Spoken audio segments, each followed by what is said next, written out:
You know what time it is, Next Fest is here once again. I played a bunch of demos, and these are my favorite ones. Obviously, Skate Story is gonna be on this list, so I'll just start with that one. Right off the bat, I was surprised by how story and dialogue heavy the game is. Lots of deep philosophy themes and layered jokes, and probably not what you would expect from a skating game. But oh, does it work here, and even if you're not that into it and just want to do tricks, the gameplay definitely holds up on its own too. It's certainly more difficult than just an arcade skating type game, and I still wasn't 100% comfortable with the controls by the end of the demo, which really just made me want a whole lot more Skate Story. Good thing we only have to wait until December 8th to play it. But we already knew this one was going to be great, so let's get to those deep cuts, shall we?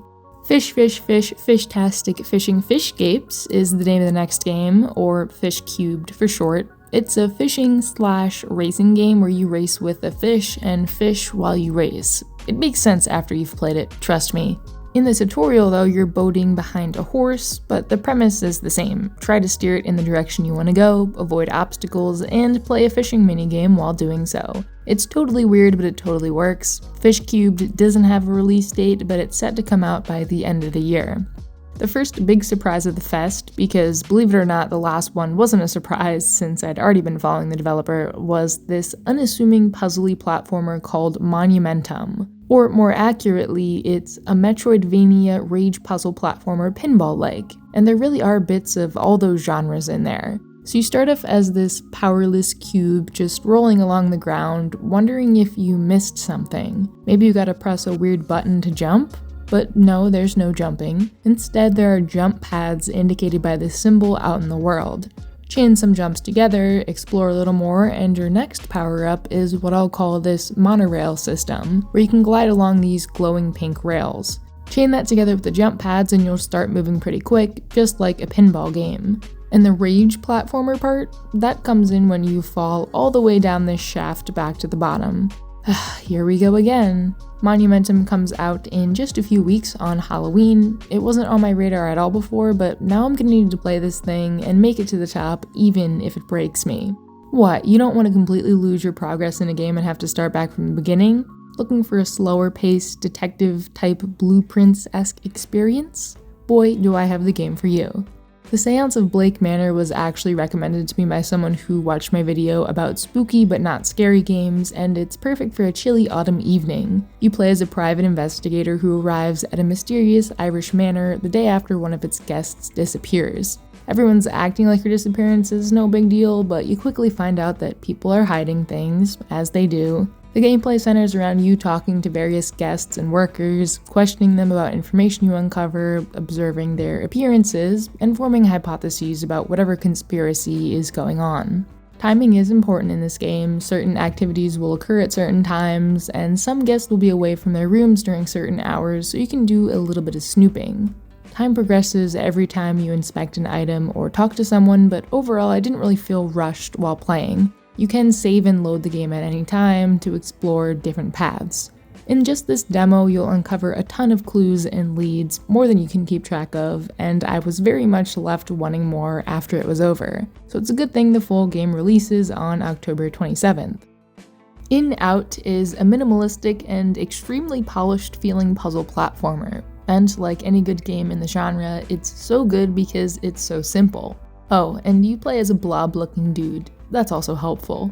Each level builds on the one before it. First you learn about jump pads, using them to jump to higher and higher platforms. Then you have blocks that can be pushed onto buttons to hold them down to open doors and create new platforms. There are spike pits, secrets hidden behind walls, and actually, I think this game is gonna have a lot of secrets. When playing through this level, I noticed the code 582 hidden here, but didn't know what to do with it, and it's just now that I'm seeing that there's a secret wall up in the top left. I'm gonna have to go back and figure out what's up there. The demo ends with a very nicely done chase sequence / boss fight, all wrapped up in a tight 15-minute playtime. InOut should be releasing sometime in November.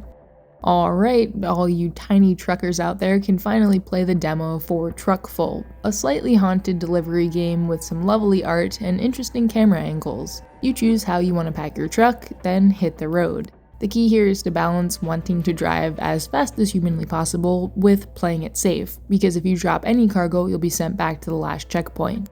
Driving down these twisting forest roads was only a slightly stressful experience. Mostly I was taking in these pop-up book views, but that was during the day. At nighttime, the forest is haunted by wild machines who want you out of there, so if you decide to play Truckful, maybe watch your back, alright? Big Dredge vibes here, and I can't wait to see how this whole creepy haunted woods thing goes in the full game, which doesn't have a release date yet. The tragedy at Deer Creek completely hooked me right from the intro. It's a point-and-click game about documenting an abandoned logging camp in Alaska for an upcoming novel and discovering some sort of tragedy that befell its inhabitants. In between the pointing and clicking, the game has these mesmerizing cutscenes. Like, I could watch an entire movie that looks like this, and the graphics in the first-person sections remind me a ton of Signalis. The camp seems like it could be haunted, and it definitely feels like there's something watching you as you rummage through drawers, look at old photos, and collect items to help you along the way. It's not a scary game, but it is ice cold, and my favorite new game that I discovered during this next fest. Ending off on a strong note, this is Tarsier Studios' latest game, REANIMAL. These are the original creators of Little Nightmares. They sold the series rights to a different studio who just released Little Nightmares 3, while they've been working on a new, although pretty similar project. And REANIMAL totally nails this creepy, dreamy atmosphere that it's going for. The game is unbelievably gorgeous. And surprisingly huge, although the places you visit in the demo are very linear. But these giant cliffs, the endless sea, whatever this big-ass building is, makes you feel like a lost kid that could stumble into a terrifying encounter at any moment. Kind of a big deal, this game and even the demo are playable in either couch or online co-op, although I didn't get a chance to test it out. But there are a good number of sections that require you to rely on the other character to either climb up on a ledge or pull a lever, so I'll definitely be recruiting my partner to play through the full game with me. No concrete date yet, just a general Q1 2026 timeline, but it will certainly be worth the wait. The camera work is gorgeous, the lighting and scene composition, character designs, movement, the full package. And that's it. I'm gonna go play some more demos since we have until October 20th to do so. Let me know what else I should be checking out, and I'll see you all in the next video.